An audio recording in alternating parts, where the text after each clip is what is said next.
David Crystal, welcome to the University of Huddersfield. It's a delight to be here. And I hope you enjoyed the ceremony. You received your honorary award from us today. It was a lovely ceremony, and it was what was so nice is to see, well, such a diverse range of students. I wasn't expecting to see quite so many international students here, apart from anything else. And then the speeches from everybody, from the video of Patrick Stewart down, or is it up, to the Pro Vice Chancellor. I mean, they were all so on the ball, just emphasising the individuality of students. You know, that's such an important point. But everybody felt proud as a result of it. Your links with the university stem from a publication called Babel. Babel. Which is a language magazine. You're the Linguistic Advisor, I believe, on the publication. That means I don't do any work, not the real work. The real work, if you've ever edited a magazine, and I have, it is a slog. It is a real slog. The first issue is lovely because it's novel and everybody's fresh. It's when you get to issue number 5 and 6 and 15 and 16, that's when it gets tricky. No, we've been wanting this magazine, The Profession, for decades. I first had a discussion with publishers about it, back in the 1960s. You know, there was a magazine called History Today, very important magazine, and there was no Language Today or Linguistics Today or anything like that, and yet language studies is the most perfect medium for a magazine, because languages are people, and so you take pictures of people and what they do and all the things they've produced, their writing systems and the way they speak and so on, and it was so ready for a magazine, you know, but nothing happened, and then this wonderful initiative from Huddersfield here, when they first suggested it to me, I thought, well, all right, it's going to be a kind of magazine, a bit like, you know, sort of black and white, full colour. I mean, it just jumped out at me. I thought, this is the most amazing, creative design, content, everything came together to produce something that is, as the BBC say, really sexy, by which one means, you know, so attractive to the general public that you wonder why it was never done before.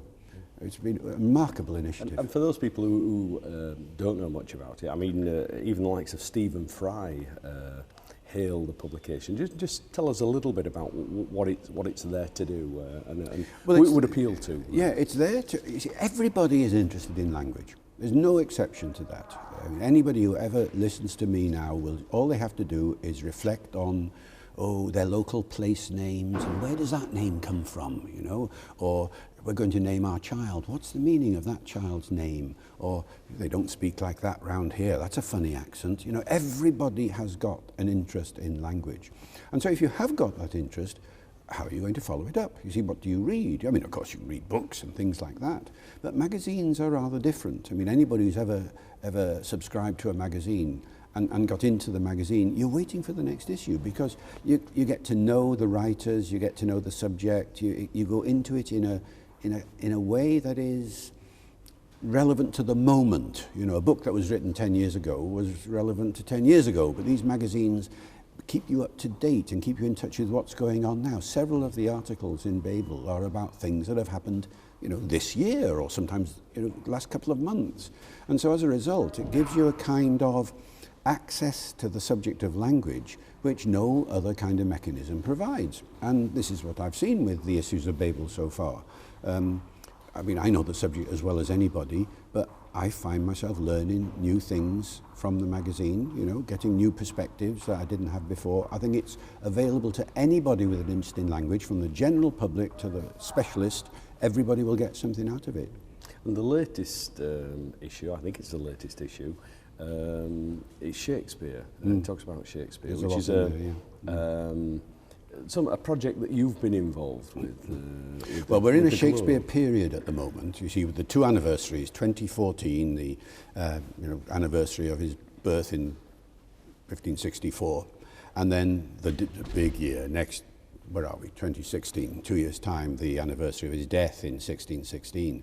So the world has gone Shakespeare mad, you see, and Babel is no exception because they've sensed this and they're ahead of the game as usual, and they've put in articles on Shakespeare and on one of the projects I've been involved with, yes, which is the reconstruction of the accent that would have been used in Shakespeare's time.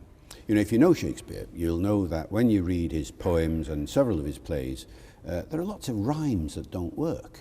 You know, you read the poem and it's da da da da da da, and then suddenly, in the sonnets, a word like love rhymes with prove.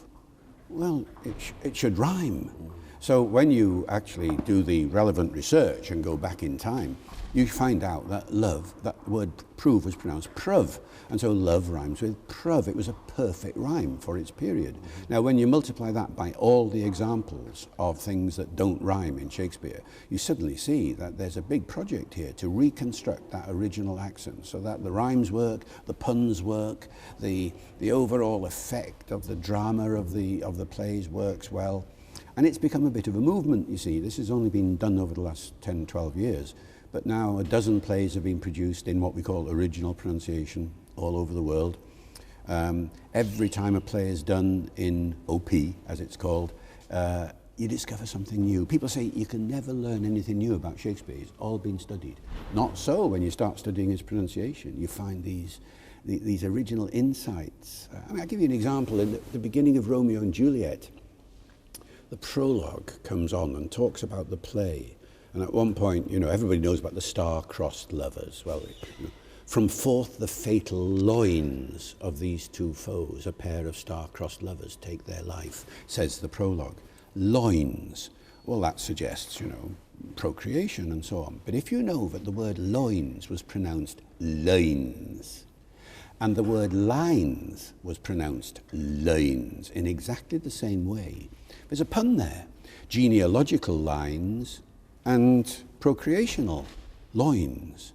So here's a pun that you only get if you know the original pronunciation of the word. And so the new edition of Romeo and Juliet in the Arden series actually mentions this, you see, and says, look, here's a discovery that we didn't have before. And so that's the kind of thing you find. It's only a tiny, tiny point, but it shows that you can make discoveries about Shakespeare by looking at the earlier pronunciation.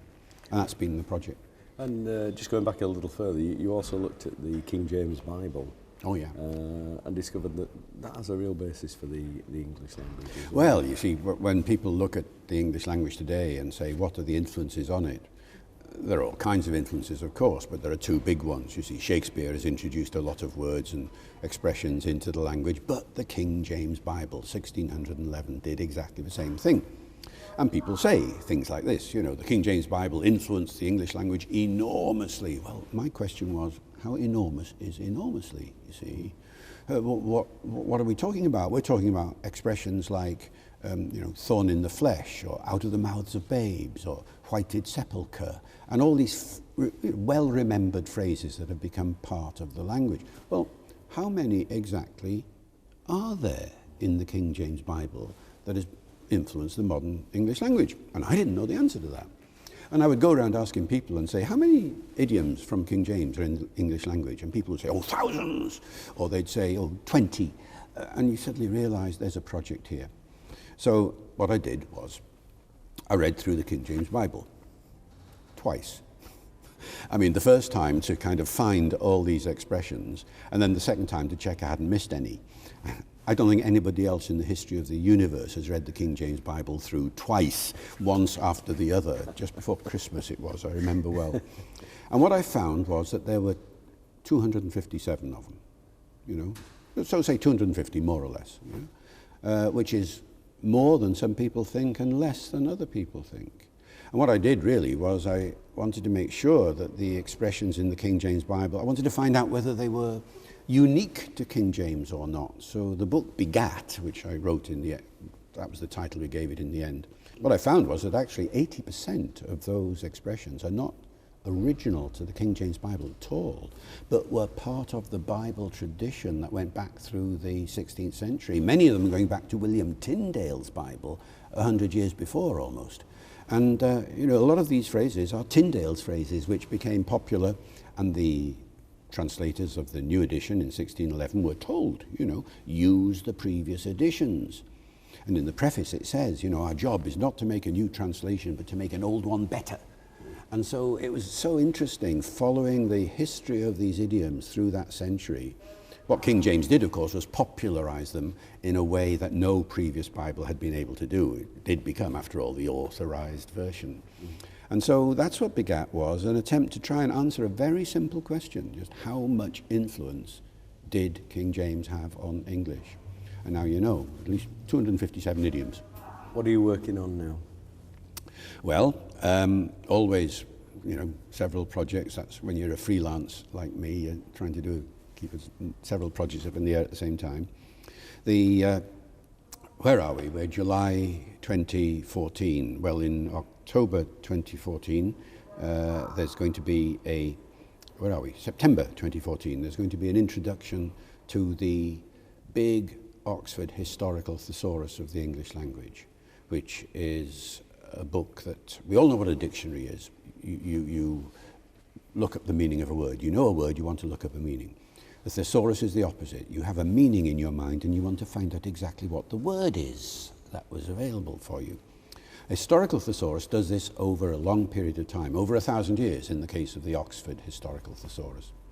So the question is really, if you wanted to write about the weather in 1800, what words were in the language available to allow you to talk about that? If it's 1600, what words did Shakespeare have to talk about the weather? And then, of course, what words do we have to talk about the weather today?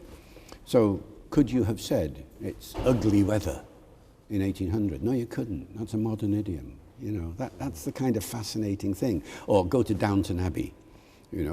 Did Julian Fellows, who is so scrupulous about making sure the butler has his gloves correctly on and the place names on the place layouts on the table are exact.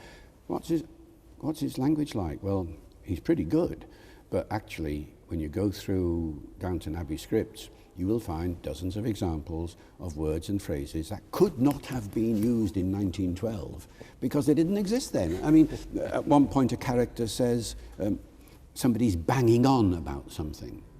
That wasn't around in 1912, that's 1950s, or something's done and dusted. Not in 1912, that's another very recent idiom in the language. So this is the kind of fascinating thing. You spot anachronisms in language when you've got a thesaurus at the back of your head. So that's the next book. It'll be out in September. And then the one after that is a collaboration with my son, Ben. Ben's an actor.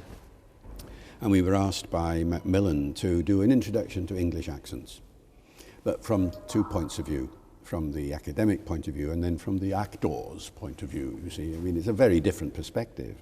And so he and I have been working together on this accents book. We called it You Say Potato, for reasons that everybody will know because they all remember the song. David, I hope you've enjoyed your day with us today. It's been a wonderful day. Thanks for turning on the weather. And it's been an absolutely marvellous occasion. It's been a delight to be here. The University of Huddersfield, inspiring tomorrow's professionals.